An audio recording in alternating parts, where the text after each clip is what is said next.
Paso a vosotros, hermanas. Tomen su lugar, hermanas.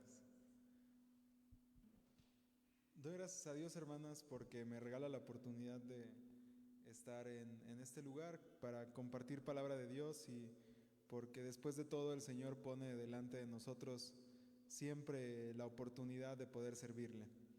Y justo, hermanos, antes de entrar a lo que va a ser el análisis de nuestro tema de esta noche, me gustaría que recordáramos un poco algunos temas o parte de la temática que se ha estado viendo los días miércoles. Básicamente, si podemos analizar los días de los viernes, eh, hemos estado hablando sobre los llamados, ¿verdad? Se ha llamado un llamado. La primera fue un llamado al discipulado y en este se pudo reflexionar sobre esta tarea que el Señor nos deja y nos invita con nuestro Señor Jesús de poder adoptar una vida no solamente de discípulos, sino también de discipular a otros desde lo que Cristo hace en nuestra vida. El segundo tema fue uno titulado Un llamado a la perseverancia. Y este tema lo estudiábamos en el marco del apóstol Pablo, hablándole a la iglesia de Hebreos, referente a qué tan importante es mantener la fe en medio de un entorno que no le es favorable al creyente, ¿verdad? Y el día de hoy vamos a tener la oportunidad de hablar sobre un llamado muy especial que el Señor hace a su pueblo a través del profeta Miqueas. Y antes, hermanas, de entrar a este tema, me gustaría decir que a mí siempre me apasiona mucho hablar sobre los profetas, porque los profetas son siervos de Dios que hablan al pueblo desde lo que Dios les inspira a decir y siempre siéndole fieles a la concepción de lo que ellos pueden interpretar, ya sea en el pueblo de Dios, en la naciente religión que existía en Israel, o también en un futuro según su cautiverio. Entonces, siempre que leemos a un profeta, los profetas son hombres de Dios que son muy sinceros, muy transparentes, son personas que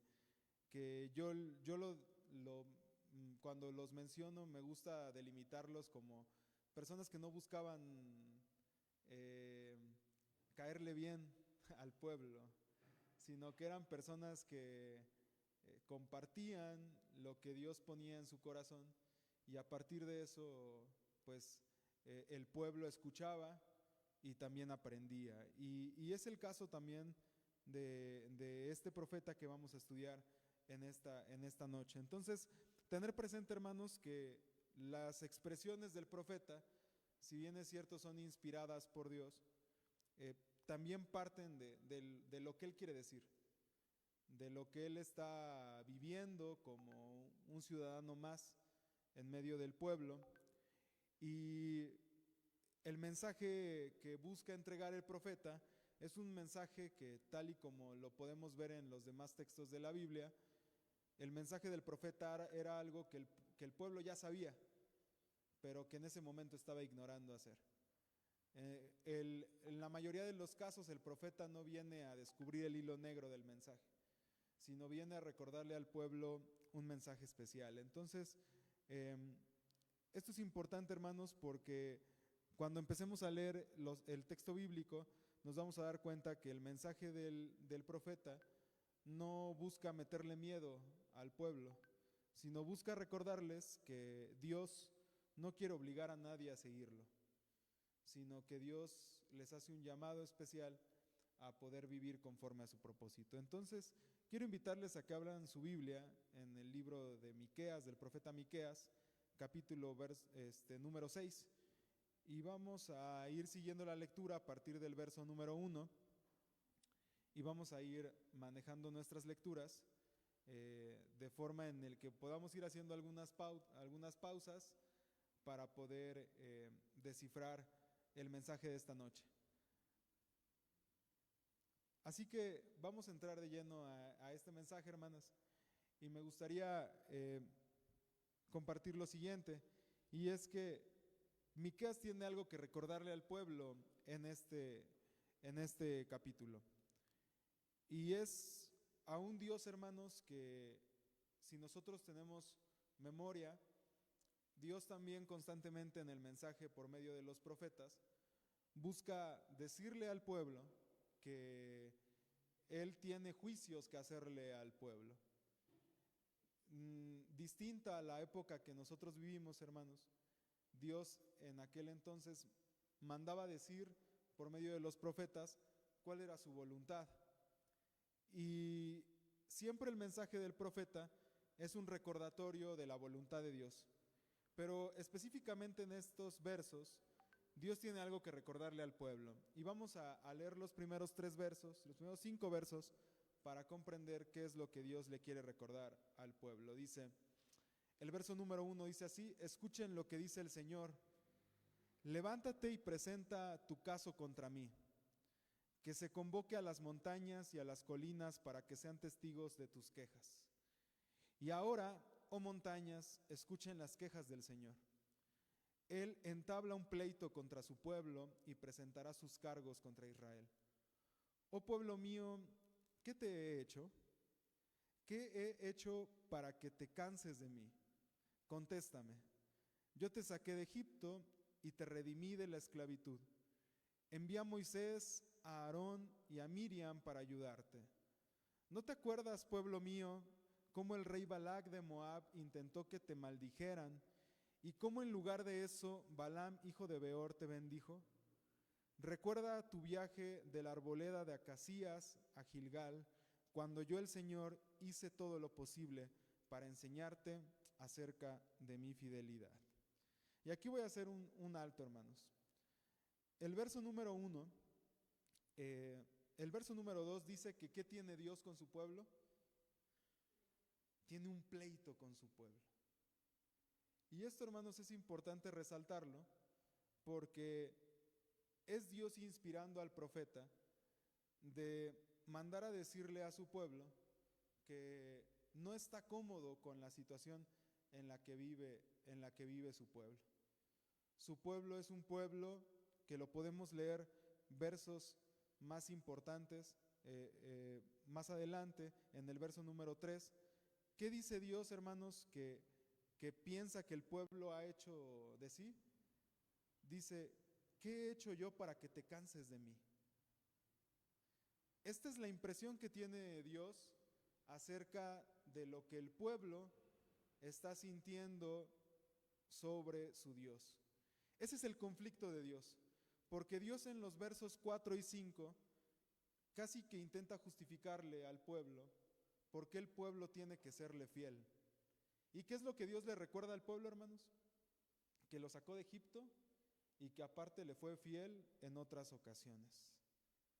Entonces, Dios inicia diciendo por medio de su profeta que Él tiene un conflicto con su pueblo, una inconformidad.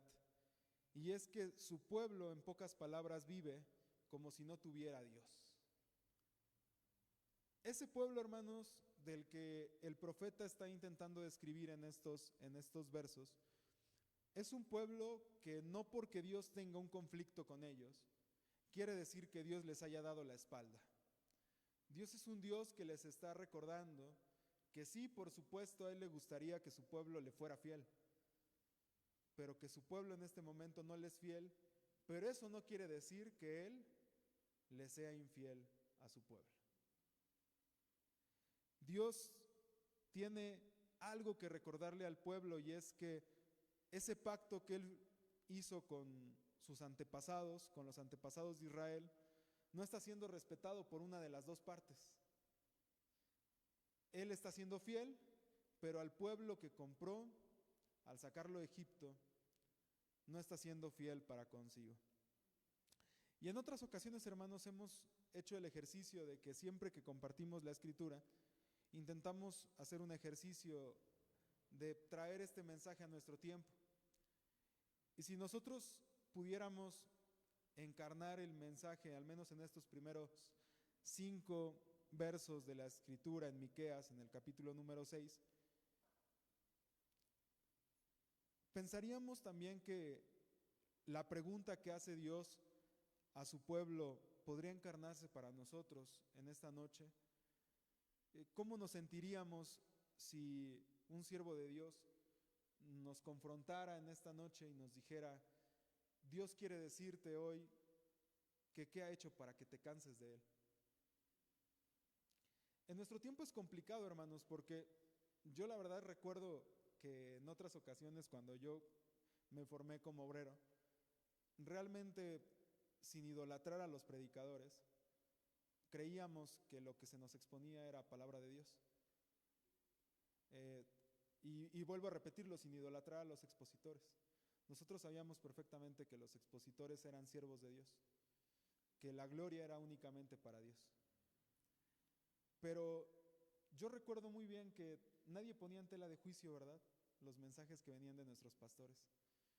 Todo lo contrario, agradecíamos los mensajes como vinieran. Y recuerdo muy bien que otras generaciones, cuando tenían la oportunidad de contarnos acerca de ciertos mensajes o características personales de los expositores, nos podían compartir cómo, de una manera muy clara, el mensaje de Dios se transmitía por esas personas de Dios.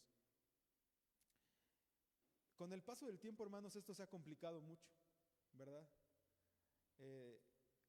La palabra de Dios en ocasiones pasa a un segundo plano cuando escuchamos una predicación. Y me refiero a que nuestra atención está puesta en asuntos secundarios en ocasiones. Y no ponemos atención al mensaje de lo que Dios nos está diciendo por poner atención en cosas que nos distraen. Y quizá Dios, en medio de esos mensajes, nos está diciendo cosas importantes que nos hacen confrontar nuestra realidad. ¿Qué, hermanos, qué pasaría si Dios también hoy nos está diciendo: ¿qué he hecho yo para que te canses de mí? Y a lo mejor nosotros podríamos suponer: no, pues es que yo no he provocado a Dios para que Él exprese eso, ¿verdad? Pero recordemos que Dios es un Dios que busca de nosotros el 100%. Y en esta relación que vivimos con Él, más allá de su misericordia y de su amor, Él busca que nuestra vida refleje realmente que Él es nuestro Dios. Entonces, en estos versos, hermanos, vemos que Dios le reclama fuertemente por medio del profeta a su pueblo qué es aquello que Él ha hecho para que el pueblo se canse de Él. Pero ¿cuál es la razón de esta pregunta? Es simplemente que el pueblo no recuerda las bendiciones que Él le ha otorgado. Sería bueno, hermanos, preguntarnos a nosotros si nosotros recordamos las bendiciones que Dios ha hecho por nosotros. Si las recordamos, ¿qué tanto las recordamos? Porque podríamos nosotros tener presentes las más impresionantes, ¿verdad? Las que, como yo he tenido oportunidad de compartir con alguien más, que aquellas ocasiones en las que humanamente nosotros ya no podemos, esas son las que más presentes tenemos cuando Dios nos ha ayudado. Pero recordemos que Dios está desde nuestro primer respiro hasta el último suspiro de nuestra vida con nosotros. Entonces, recordar las bendiciones de Dios, hermanos, es recordar todas las bendiciones de Dios. Hoy quizá y nuestro Dios está intentando que nosotros como iglesia, por medio de este mensaje que lleva el título de un llamado para la iglesia, recordemos no solamente un llamado, ¿verdad? No recordemos no solamente una bendición, sino que intentemos recordar todas las bendiciones de Dios. ¿Qué tanto Él ha estado presente en nuestra vida para el punto de decirle al Señor: no, Padre, yo no me he cansado de ti, ¿verdad? Y el conflicto, hermanos, entonces de Dios es claro. Su pueblo nuevamente, y digo nuevamente porque al leer la palabra vemos que no solo fue una vez, ni dos, ni tres, ni cuatro, fueron decenas de veces que el pueblo se olvidó de Dios. Una vez más el pueblo se ha olvidado de su Dios. Pero antes del juicio que Dios les quiere hacer, Él busca hacer un último llamado a que el pueblo lo recuerde. A que el pueblo recuerde que Él es fiel. Esto es lo que busca también, hermanos, créame, el Señor en esta noche. Que nosotros recordemos que Él sigue siendo fiel. Y avanzando, hermanos, en la lectura, El mensaje del Señor es un fuerte mensaje también contra esas distracciones que el pueblo puede tener a la hora de acercarse a Él. Nos habíamos quedado en el verso número 6 y dice en el verso número 6 y 7 así: ¿qué podemos presentarte, oh Señor? ¿Debemos traerte ofrendas quemadas? ¿Debemos inclinarnos ante el Dios Altísimo con ofrendas de becerros de solo un año? ¿Debemos ofrecerle miles de carneros y 10,000 ríos de aceite de oliva? ¿Debemos sacrificar a nuestros hijos mayores para pagar por nuestros pecados? Todas son preguntas, ¿verdad? Y vamos a describir, hermanos, estas expresiones. Este mensaje del Señor, hermanos, como lo dijimos, es un fuerte mensaje contra la religiosidad. Y lo primero que podemos resaltar de este mensaje es que Dios no quiere de su pueblo grandes ofrendas, que solo calman su carga de conciencia moral por los pecados cometidos. El Señor, hermanos, lo podemos ver cuando nuestro Señor Jesús pisa la tierra. Él busca un cambio, una transformación en la vida del pueblo.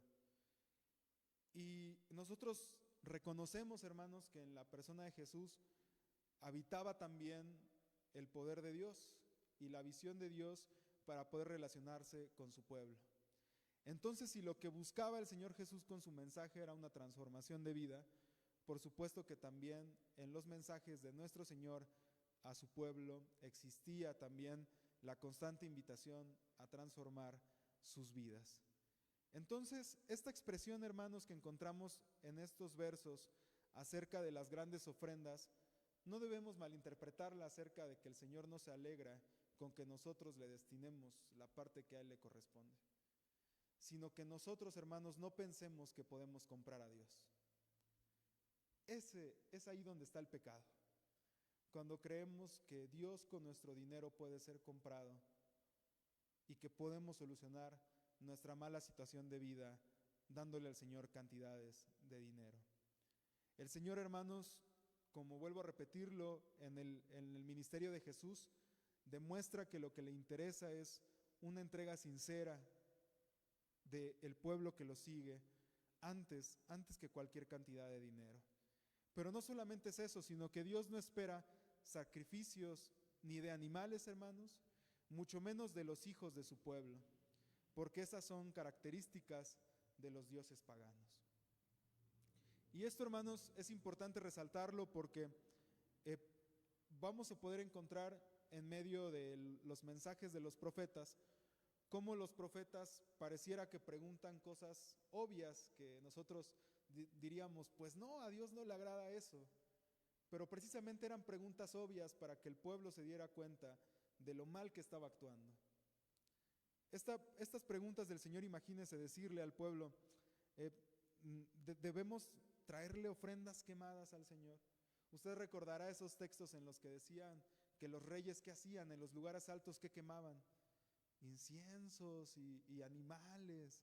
Y esos eran para sus dioses. Y Dios dice, yo me voy a distinguir de ellos. Yo no necesito eso. Y también podemos ver que en alguna parte de la Escritura el Señor prohíbe sacrificios humanos. Y sin embargo también podemos encontrar en la palabra que hubo tiempos en los que en el tiempo de los reyes también se sacrificó a personas, a hijos del pueblo de Israel para nuestro Dios. Entonces aquí el mensaje es claro, el Señor le está diciendo al pueblo no me des características de un Dios pagano, porque yo soy más que ellos. Y haciendo este mismo ejercicio, hermanos, hacia nuestro tiempo, ¿qué es lo que Dios espera hoy de su pueblo?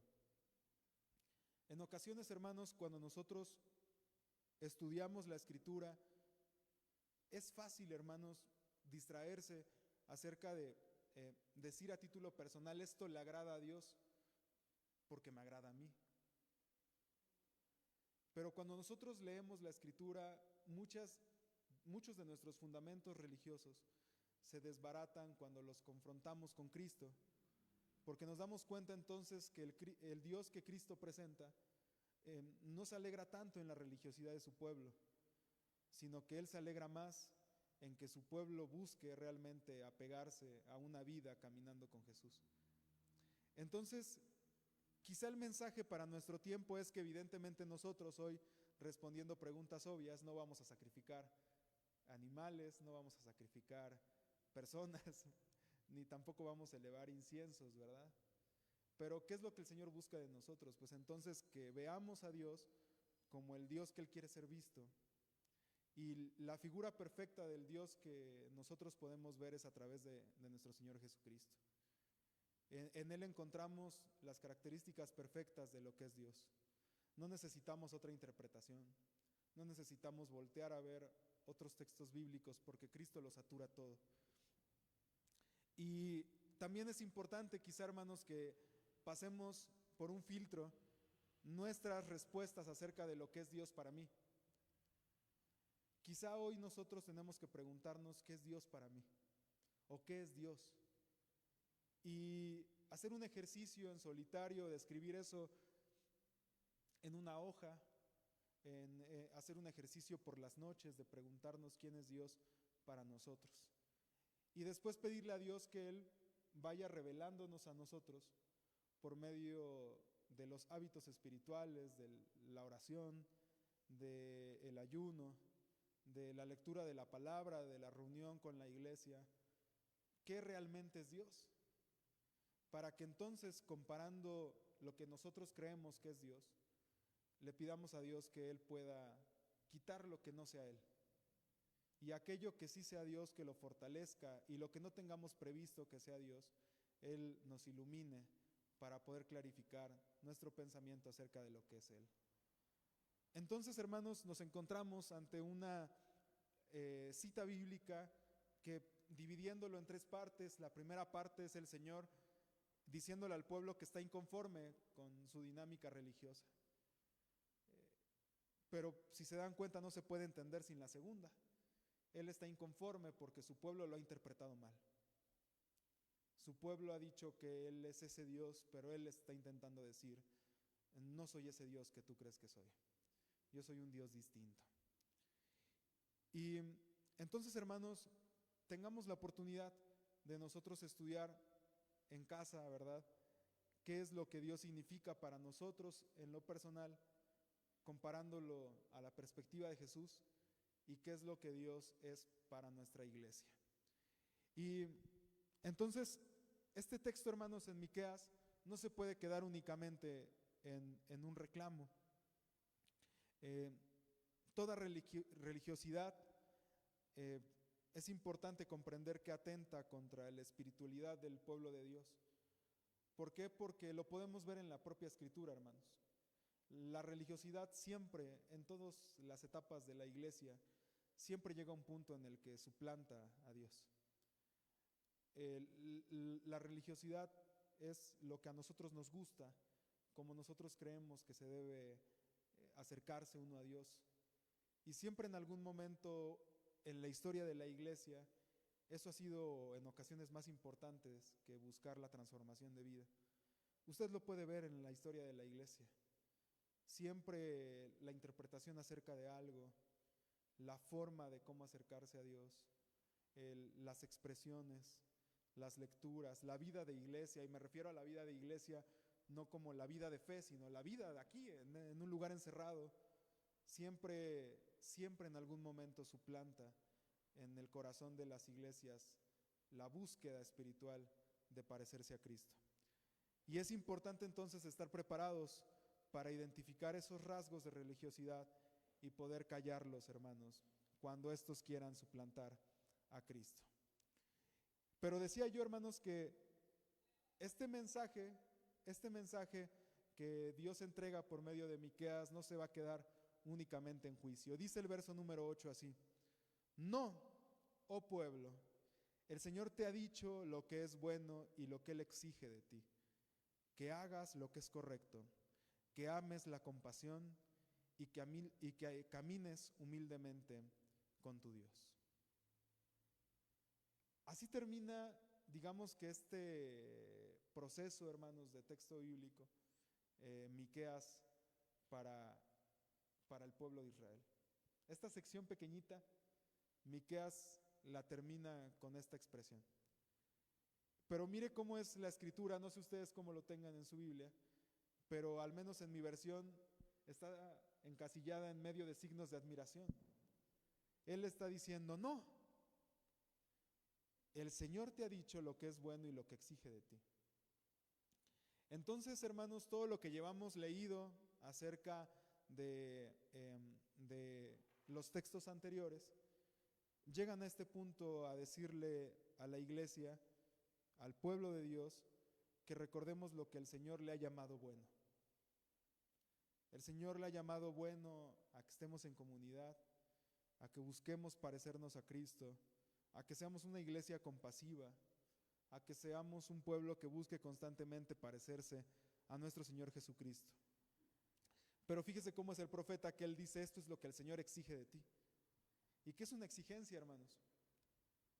Está sujeta a que nos parezca la idea, a que podamos nosotros acoplarnos, a que podamos acoplar la idea para nuestro tiempo, a que podamos hacer ahí como una amalgama entre dos etapas y decir, no, pues es que a lo mejor porque fue escrito hace poco más de 2000 años ya no aplica para nuestro tiempo. Lo que el profeta le está diciendo al pueblo es, el Señor te exige algo. Y mire cuáles son las cualidades. Dice, que hagas lo que es correcto. ¿Y qué es lo que es correcto, hermanos? Me parece que es en la Reina Valera, que usa una expresión que dice, que seas bueno con los otros. Y eso, hermanos, ¿a qué se refiere la expresión con los otros? Él le está dando un mensaje al pueblo. Él le está dando un mensaje a su pueblo. Entonces se entiende que los otros son los que no piensan como su pueblo. Y aquí el mensaje del Señor es que les dice, yo te pido que seas bueno con los otros. Hoy quizá también el Señor nos está pidiendo a nosotros ser buenos también con los otros, ¿verdad? En algunas ocasiones, hermanos, en algunas etapas se buscaba saber más de la fe para ganar contiendas, ¿verdad? Para ganar contiendas. Y esta ocasión el Señor no busca eso. El Señor no busca que ganemos una pelea. El Señor nos pide ser bueno con los otros. Es decir, antes de pelearte, aprende a darte cuenta cuál es mi voluntad. Antes de discutir, recuerdo que hace también unos meses daba yo un tema en el que decía que a veces matamos con las palabras. Y imagínese el Señor también comunicándose con nosotros y diciéndonos, antes de que mates a alguien más, mejor piensa 2 veces lo que vas a decir y sé bueno con la otra persona. En la actualidad se busca que seamos una iglesia compasiva. Y yo le quiero decir algo, no podemos ser compasivas si Cristo ocupa el 3er lugar o 4.º lugar de nuestra fe. Solamente lograremos ser compasivos si Cristo es el 1er lugar de nuestra fe. Si nosotros comprendemos lo que es Cristo para nuestra vida, entonces podemos alcanzar a ser compasivos. También no podemos hacer una iglesia que ama si no hemos comprendido a Cristo, porque comprender a Cristo es comprender el amor con el que Cristo se entregó con nosotros. Y si entonces nosotros hemos comprendido ese amor, podemos aspirar a ser una iglesia que ama. Lo demás pueden ser imitaciones, no malintencionadas, pero sí pueden llegar a parecerse al amor de Cristo, pero no ser rasgos del amor de Cristo. La segunda expresión que usa Miqueas en este último verso es que ames la compasión. Y si ustedes recuerdan, hermanos, en el texto de Jesús, en el Sermón del Monte, Él pide que nosotros seamos o demostremos ese amor con las personas que están desvalidas, que no tienen protección, que piensan distinto, que están desconsoladas. Él dice que lloran, que sufren. Y es interesante cómo Jesús nos pide a nosotros ser una extensión de su reino con los más débiles, con los que no pueden defenderse, pero que son protegidos por Dios. Y nuevamente haciendo un ejercicio de traer este mensaje a nuestro tiempo, hermanos, sería preguntarnos qué tanto nosotros estamos siendo esa iglesia o esos creyentes que estamos realmente siendo para los más débiles una extensión del reino de Dios. Y una segunda pregunta sería si necesitamos de la iglesia para hacer esa extensión. Porque el mensaje aquí del Señor es personal. Él está pidiendo a los que lo escuchan que sean una extensión del amor de Dios. Y para eso, hermanos, déjeme le digo que no necesitamos a la iglesia. Podemos ser una extensión de Dios siendo nosotros, actuando por nosotros mismos. Entonces, hermanos, es preguntarnos acerca de qué tanto nosotros estamos siendo esa extensión del amor de Dios para con los más débiles. ¿Qué tanto estamos protegiendo a los que no pueden defenderse? ¿Qué tanto estamos siendo la voz de los que no tienen voz? ¿Qué tanto estamos acompañando en su dolor a los incomprendidos de nuestro tiempo? Y que a veces también nosotros no buscamos comprender, sino solamente somos parte de un silencio incómodo en el que no sabemos cómo actuar con amor hacia ellos. Pero el último punto, hermanos, de esta expresión de Miqueas es que camines humildemente con tu Dios. Y esto, hermanos, es como la cúspide de todo el mensaje, porque lo que Miqueas le está diciendo al pueblo es que el lugar que el Señor le dio a ese pueblo, que es un lugar especial frente a Él, y que fue regalado porque fue por gracia, básicamente le está diciendo: no lo tires a la basura por ser arrogante, sino atesóralo siendo humilde delante de tu Dios. Es decir, eso te fue regalado, ni siquiera te lo ganaste, le está diciendo al pueblo. Eso Dios te lo dio por misericordia. Entonces, ¿por qué tienes que ser tan pesado con otros pueblos? No tienes autoridad para hacerlo. Y hoy quizá, hermanos, también Dios nos habla a nuestro tiempo, pidiéndonos no olvidar que el lugar que tenemos hoy delante de Él es por gracia también. Y según la Escritura también Él nos dice: si recibiste gratuitamente, pues de la misma forma dalo. No le pongas limitantes a mi amor, sino compártelo ilimitadamente. Aún sin que lo quieran recibir, tú compártelo, ¿no? Entonces, hermanos, también esto trayéndolo a nuestro tiempo, por supuesto que tiene cabida, porque es el Señor pidiéndonos entonces sí, adorarlo plenamente, pero con nuestra vida, con una vida que realmente testifique que Él está con nosotros. Y eso, hermanos, tarde que temprano va a impactar nuestra comunidad de fe. Pero no es al revés, no inicia por la comunidad y va a nuestra vida personal. Siempre es al revés. Siempre inicia por nosotros y después va a la comunidad. Este mensaje, hermanos, de Miqueas es un mensaje que nos hace reflexionar mucho acerca de cómo nosotros concebimos el amor de Dios en nuestra vida. Porque si nosotros lo vemos a la inversa, entonces vivimos quizá en nuestra percepción dentro de un confort no malintencionado, en el cual solamente yo puedo actuar si la iglesia actúa. Y el llamado de Dios es que actuemos, a que nosotros manifestemos que Él es Dios. También el Señor nos busca a renovar constantemente nuestra percepción de lo que Él es para nuestra vida. Y solamente la podemos renovar si nosotros nos acercamos precisamente a la palabra de Dios y sabemos poner atención a su mensaje. Y por último, hermanos, también el Señor nos llama a esta renovación cuando nosotros humildemente decidimos tener y poner a Cristo Jesús en el centro de nuestra vida. Ahora, se dice fácil, hermanos, ¿verdad? Pero el sacrificio de poner a Cristo en nuestra vida tiene un costo muy grande. Y ese costo es a sabernos decir no a nosotros, como lo leíamos en la escuela sabática, a nuestro ego, decirle en algunas ocasiones: espera un momento, porque este es el lugar de Cristo, no te pertenece a ti. A decirle a las cosas que nos distraen acerca de Dios: espérate, este lugar no te pertenece, este lugar le pertenece a Dios. A nuestra religiosidad, llámese lo que usted le quiera llamar, que en ocasiones lo ponemos en lugar de Cristo, también decirle, espérate porque este lugar no te corresponde, este lugar es de Cristo.